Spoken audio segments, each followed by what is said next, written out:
دوستو، ایک مرتبہ فرشتوں نے اللہ تبارک و تعالیٰ سے شکایت کی کہ انسانوں کے بارے میں، اور کہا کہ اے اللہ، یہ کیسی قوم ہے جو ایک دوسرے کا حق ادا نہیں کرتے، ایک دوسرے کو قتل کرتے ہیں، خون بہاتے ہیں، چوری، جوا، شراب، زنا، ہر گناہ کرتے ہیں۔ ان کے پاس ڈرانے والا گیا تو ڈرتے نہیں ہیں، نہ مانتے ہیں، یہاں تک کہ سب کے سب گناہوں میں ملبوس ہیں۔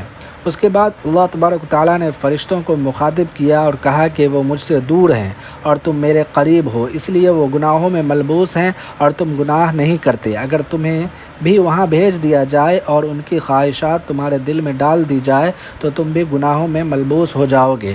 فرشتوں نے کہا ہم ایسا کبھی بھی نہیں کریں گے۔ اللہ تبارک و تعالیٰ نے کہا تم اپنے لوگوں میں سے 4 فرشتوں کو منتخب کرو اور پھر نیچے جانے کے لیے تیار ہو جاؤ۔ فرشتوں نے اپنے میں سے 4 فرشتوں کو منتخب کیا زمین پر آنے کے لیے اور اللہ سے کہا ہم 4 ہیں جو نیچے جائیں گے۔ اللہ تعالیٰ نے اجازت دے دی۔ عین وقت میں 2 فرشتے انکار کر گئے کہ ہم نہیں جائیں گے، لیکن 2 فرشتے جن کا نام ہاروت اور ماروت ہے، جن کا ذکر قرآن شریف میں بھی آیا ہے، وہ دونوں نیچے آئے اور عبادت میں مشغول ہو گئے۔ اللہ تعالیٰ نے ان سے پہلے ہی کہہ دیا تھا کہ تم نیچے جاؤ گے تو انسانی خواہشات کے ساتھ جاؤ گے۔ وہ دونوں فرشتے آئے زمین پر اور ان کو انسانی خواہشات دل میں ڈال دی گئی۔ جب وہ زمین پر عبادت میں مشغول ہو گئے اور لوگوں میں چرچا ہونے لگی کہ آسمان سے 2 فرشتے آئے ہیں، وہ سوائے اللہ کی عبادت کے کچھ نہیں کرتے، وہ گناہوں سے پاک ہیں۔ اس زمانے میں اسی گاؤں میں ایک عورت تھی جس کی خوبصورتی ہر جگہ چرچا زور و شور پر تھا، اور 2 فرشتوں کو یہ آزادی تھی کہ وہ کہیں بھی اڑ کر جا سکتے ہیں۔ ان کا جب جی چاہتا زمین پر عبادت کرتے اور جب جی چاہتا آسمان پر چلے جاتے، اور جب اس عورت کو معلوم ہوا تو اس کا آنا جانا دونوں فرشتوں کے یہاں شروع ہو گیا۔ کچھ روز گزر جانے کے بعد عورت نے پوچھا تم کون سا کلمہ پڑھ کر اڑ جاتے ہو؟ فرشتوں نے کہا ہم یہ نہیں بتا سکتے۔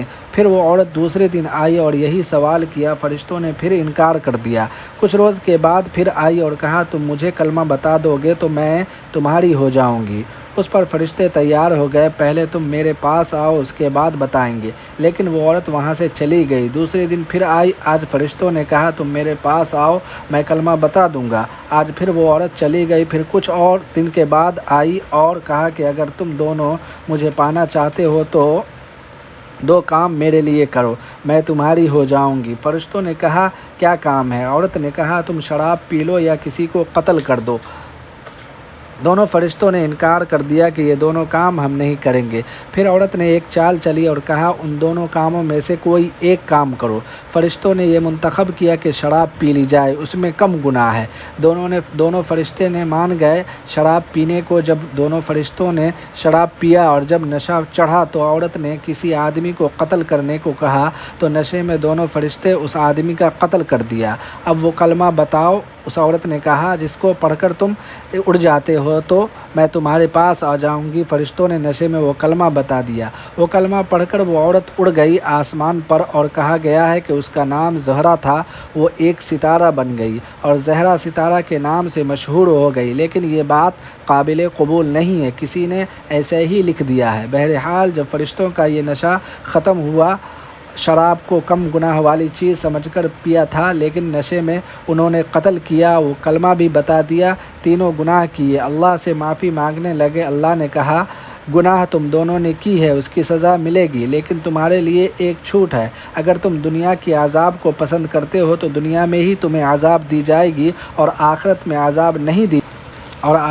عذاب نہیں دی جائے گی، تو تم دونوں مشورہ کر لو۔ دونوں نے مشورہ کیا کہ دنیا کا عذاب چھوٹا ہے اور آخرت کا عذاب بڑا ہے، اور دنیا کے عذاب کو پسند کیا۔ اللہ تبارک و تعالیٰ نے ان دونوں فرشتوں کو زمین اور آسمان کے بیچ میں الٹا لٹکا دیا۔